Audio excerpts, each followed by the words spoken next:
Para que possamos falar em ética, é fundamental que, além de saber o que é melhor para nós, coisa que aprendemos ao longo da vida, além de identificar as condições do nosso sucesso, afinal de contas é só disso que falamos, além de perceber que na nossa sociedade o aplauso é sempre para aquele que triunfa e que se dá bem, muito bem, nada de errado com isso, mas talvez, para falarmos de ética, tenhamos que entender que o sucesso pessoal deverá ser alcançado se e somente se estiver alinhado a condições éticas de convivência e, portanto, em condições de respeito pela presença dos demais. Um respeito pela presença dos demais que os coloca na condição de iguais. Iguais em direito, pretendentes a uma convivência harmoniosa, justa e feliz. Caso contrário, estaremos patrocinando e chancelando, de maneira cínica e hipócrita, uma sociedade de canalhas. Uma sociedade onde cada um é por si, uma sociedade de todos contra todos, uma guerra generalizada, onde não há nenhum limite da ação de cada um que respeite a mera existência do outro ali presente. Ante essa complexidade, eu insisto com isso, não há que abrir mão de uma inteligência muito particular, muito pouco desenvolvida nos nossos currículos escolares, que é a inteligência de pensar sobre o conviver mais justo. Podem verificar na sua trajetória, podem verificar em tudo aquilo que aprenderam ao longo da vida na escola. É impressionante como o tema ética ficou no limbo e ficou à mercê do improviso e da intuição de cada um de nós.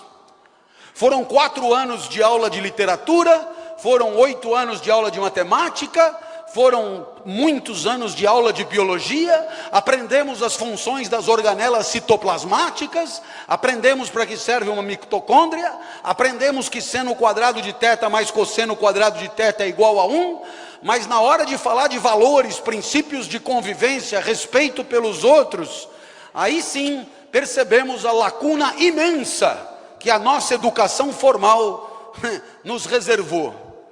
E aí quando a torcida japonesa, na Copa do Mundo, resolve limpar o estádio antes de ir embora, isso se torna uma notícia, um fato jornalístico, uma curiosidade que merece minutos na televisão.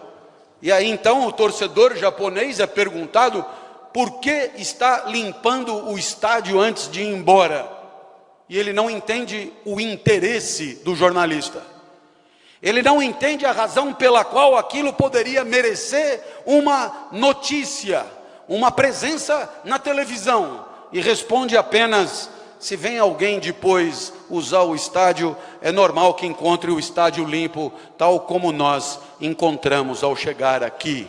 Talvez essas pessoas tenham na escola tido outro tipo de foco, de preocupação, de tal maneira que chegaram a esse resultado de obviedade cultural, que é respeitar a presença do outro sem fazer nenhuma força, sem se considerar um herói por isso, devolver o dinheiro que não é seu sem se tomar por uma espécie de santo a merecer vidas eternas. Não, fez o óbvio, o que qualquer um faria. Por quê? Porque de alguma maneira, vivendo na sociedade em que vive, na escola em que vive, na família em que vive, esse comportamento foi, através do modelo dos mais velhos, apresentado como o único cogitável, o óbvio, o elementar, aquele que por reflexo temos diante das situações que vivemos.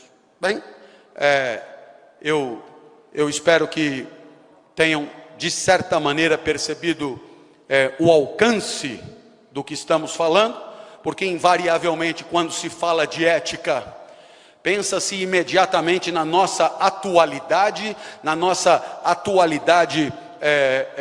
sobretudo na gestão das coisas públicas, e isso pode representar uma espécie de deformação do nosso entendimento, Poderíamos ser levados a acreditar que há uma espécie de exclusividade das mazelas morais no Planalto Central, sem perceber que é um problema que nos concerne a todos. O resto é só uma questão de holofotes midiáticos.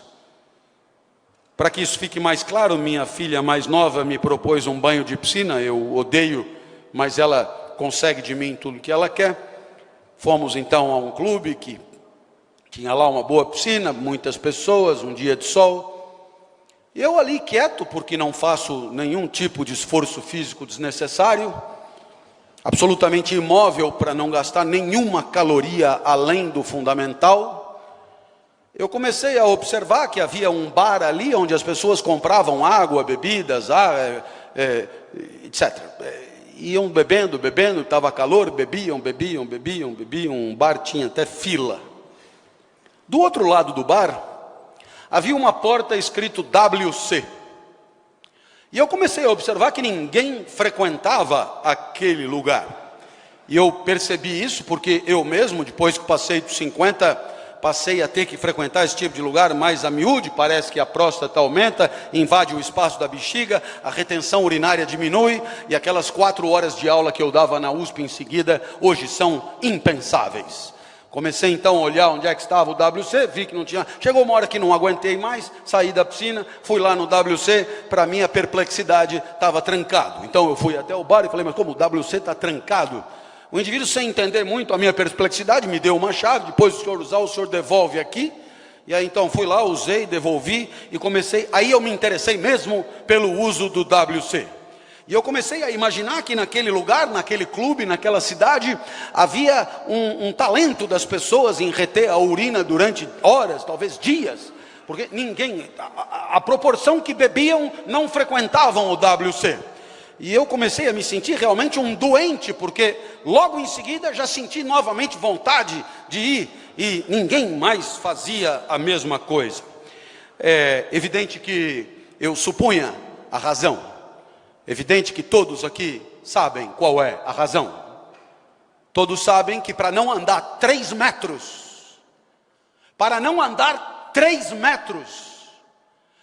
as pessoas daquele clube, sem exceção, porque ninguém foi no WC,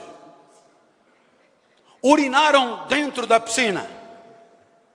E aquele cidadão, bem nascido, cabeleira lanzuda, gel no cabelo, Toyota Corolla prata, indivíduo bem uniformizado, bem formado, acredita falar vários idiomas, indivíduo altivo, com a esposa e os filhos na piscina, um dos filhos até aprendendo a nadar e engolindo água.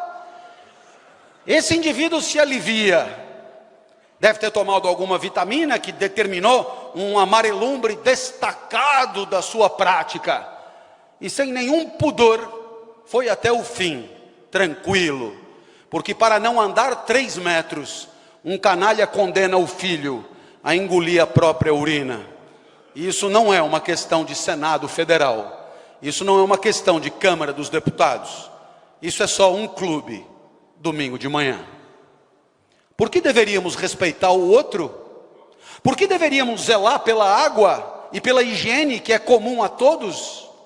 Por que deveríamos agir diferente do que fizeram aquelas pessoas ali?